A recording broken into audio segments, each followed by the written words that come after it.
Recently, there was an article by the BBC discussing the role of PAs in general practice.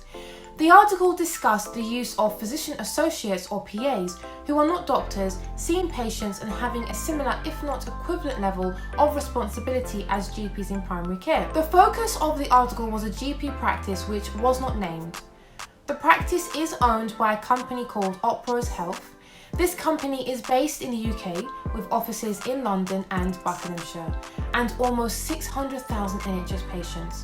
Oprose Health is actually owned by Centene Corporation, a US managed care company.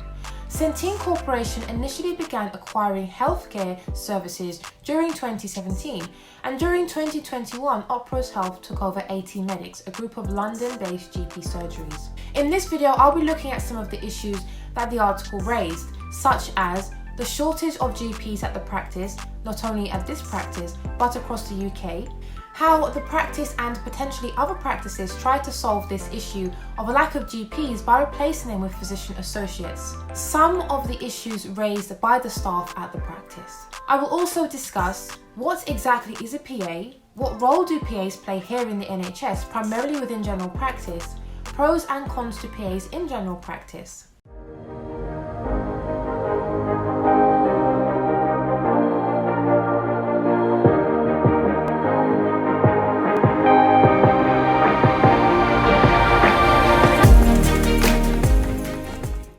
Hi everyone, welcome back. If you're new here, then a massive welcome to you. My name is Dr. Baptiste and I currently work as a portfolio GP. I create content to support you on your medical career journey. Whether you are a medical student or a doctor, there will be something on this channel for you. And if you aren't new, then thank you so much for coming back to the channel. I really hope you are enjoying the content. As always, if you found this video useful, then make sure you hit the like button and share it with someone who might find it useful too. So before we get into the article and some of the points it raised, let's talk briefly about PAs. What is a PA? A physician associate or a PA is defined as someone who is part of the multi-disciplinary team or MDT, a generalist healthcare professional who is not a doctor as it suggests in the name. Health Education England or HEE define a PA as a healthcare professional while not a doctor works to the medical model with the attitude, skills and knowledge base to deliver holistic care and treatment within the general medical and or general practice team under defined levels of supervision. They are grouped under MAPs or medical associate professions, which also includes anaesthesia associates, AAs, known as physician's assistants, anaesthesia, prior to 2019, surgical care practitioners, SCPs, and advanced critical care practitioners, ACCPs. PAs make up the majority of MAPs, and it is estimated that there are 2,500 PAs working in the UK. What training do they have? Although they have not completed a medical degree and the relevant training pathways, they will be a graduate who has a background in the life sciences, biomedicine or the health sciences, or they could be an allied healthcare professional such as a physiotherapist or occupational therapist. They would have also completed a 2-year master's degree in physician associate studies. There are more and more courses now in the UK. For example, the master's programme at Queen Mary University London described the master's as a fast-paced and intensive 24-month course.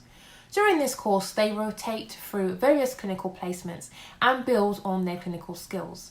They undertake 1,400 hours of mandatory clinical training and also have to complete a research project. When was the role introduced? In the UK, physician associates were introduced during 2003 in the NHS, although those of you based in the US will be more familiar with the role of a PA, as this role was developed in the US during the 1960s. PAs from the US were initially employed during 2002, and then a further 11 followed working in a similar area. PAs first worked in areas where it was difficult to recruit healthcare professionals, including GPs. Similar roles exist in other countries too, again as some of you not based here in the UK will know. In the US, PAs are known as physician assistants, and this was the term initially used here in the UK until 2013. They have their own professional body, which was introduced during 2005, called the Association of Physician Associates or UKAPA. there has been an overall positive response in terms of patient and doctor satisfaction regarding the impact of introducing PAs. This was outlined in 2004 with an evaluation commissioned by the Department of Health. 2 years later, the Department of Health released the Competence and Curriculum Framework for the PA in partnership with the Royal College of Physicians, the RCP, and the Royal College of General Practitioners, the RCGP. PAs are seen by the government as one of the ways to help alleviate some of the pressure faced in the NHS. During 2015, Jeremy Hunt, who was the Secretary of State for Health, stated that there would be 1,000 PAs in general practice in England. During 2021, there were 477.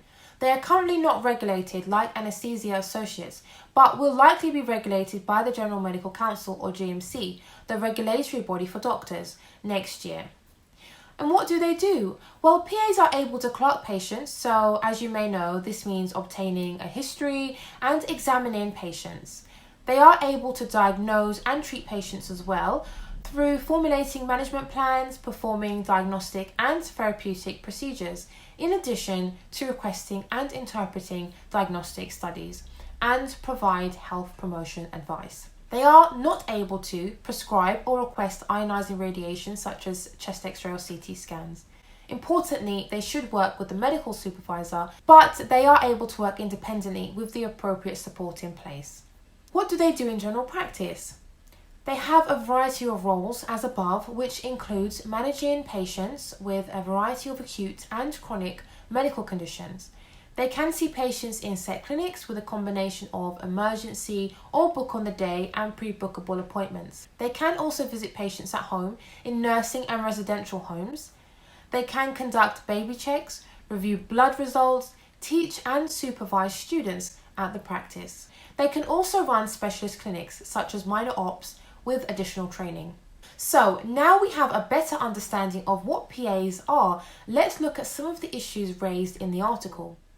The shortage of GPs at the practice, and not only this practice but across the UK. In one of my previous videos, 5 reasons GPs are quitting in droves, I speak about some of the reasons as to why there is a shortage of GPs across the country. In short, there has been little movement in a positive direction since 2015 of the overall number of GPs. The government pledged to recruit an additional 6,000 GPs by 2024. However, they are not on course to achieve this goal. The latest data from the NHS Digital General Practice Workforce Statistics showed that we have the equivalent of 1,737 fewer fully qualified full-time GPs when compared to 2015. There has also been an increase in GPs working part-time and 42% of GPs planning to work more flexibly and from home more. If you want to know more about how you can work remotely as a GP, then check out this earlier video. During June 2021 and May 2022, the NHS lost 323 GP partners, 462 salaried and locum GPs. This is equal to a loss of 396 full-time, so 37.5 hours per week, fully qualified GPs during this time period. If you want to know more about the ways GPs work, then please check out this earlier video, Opportunities in General Practice. 1 in 10 respondents to a BMA survey plan to leave the NHS after the pandemic, and this will probably rise. Finally, other related issues are practices have more patients, with an average of 2,057 more patients than during 2015. More practices are merging and closing for reasons such as the inability to recruit staff or partners or no longer being viable. There are high levels of appointments. During May 2022, there were 26.7 million appointments. Just to note that almost 2/3 of appointments are face-to-face, showing that the majority have always been in-person appointments. Now, let's talk about how the practice and potentially other practices try to solve this issue of a lack of GPs by replacing them with physician associates or PAs. The article found that in comparison to other NHS practices, at OPRO's practices, there were on average even fewer full-time equivalent GPs. For every 2,000 registered patients, they employed 6 times more PAs compared to the NHS average. So according to the article, they tried to solve the issues above by employing more PAs. Some of the staff at the practice felt that the PAs were not fully supported, sometimes seeing patients without supervision and expected to work to the same level as a GP, although they were not GPs and not trained to the same level. So, as we have seen above, although PAs can work autonomously, they should be supervised by a doctor. From the above, we have already identified many positives to the role of a PA and how they can help specifically in general practice. Let's take a few more moments to summarise the pros and cons to PAs. The length of training. They have to undertake a 2-year course, which means that the programme is quite intense, but some might argue that it is not sufficient enough training to carry out clinical duties. Limitations on the clinical care they can offer. They can manage patients, but one crucial part of managing patients is being able to prescribe, which currently they are not able to do. They cannot also request X-rays or CTs as above. This means that there could be significant limitations in their role and the need to regularly ask a doctor to sign a prescription or prescribe on their behalf or request types of imaging. However, this may change once they become regulated by the GMC. There is a voluntary register at the moment. Supporting clinical practice. There is a demand for support in clinical settings such as general practice. This might mean that general practices would consider hiring PAs and more of them. However, as we have seen, they will need to be adequately supervised to ensure a good standard of care for patients. The cost of studying versus the returns once qualified. There are various funding opportunities for PA studies, with some universities offering different types of bursaries. The cost of the master's programme is around £9,000 to £11,000 per annum. Once qualified, a PA could earn £32,000, which could increase to £45,000 with increasing experience. So there are limitations on the amount you could earn with experience in comparison to working as a GP, for example. Foundation Year 1 and 2 doctors, according to the national pay scales, earn £29,000 and £34,000 respectively. If you want to know more about how much doctors earn, including hospital consultants, then check out my earlier video, How Much Do Doctors Earn?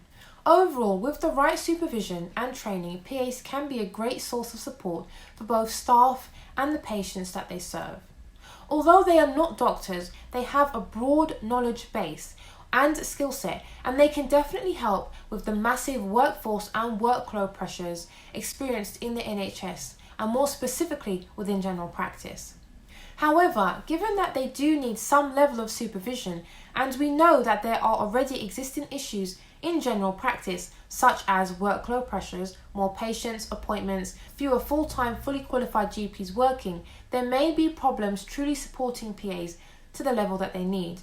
Of course, some PAs will be more experienced than others, and this will in turn affect the level of supervision that they need. So I'll leave it up to you to decide. What do you think about PAs? Are you a PA, or have you worked with PAs before, or maybe you're going to in the future? Let me know in the comment section below. As always, if you enjoyed the video and found it useful, then give it a thumbs up and subscribe to the channel if you'd like to see more of the same. I will see you in the next one.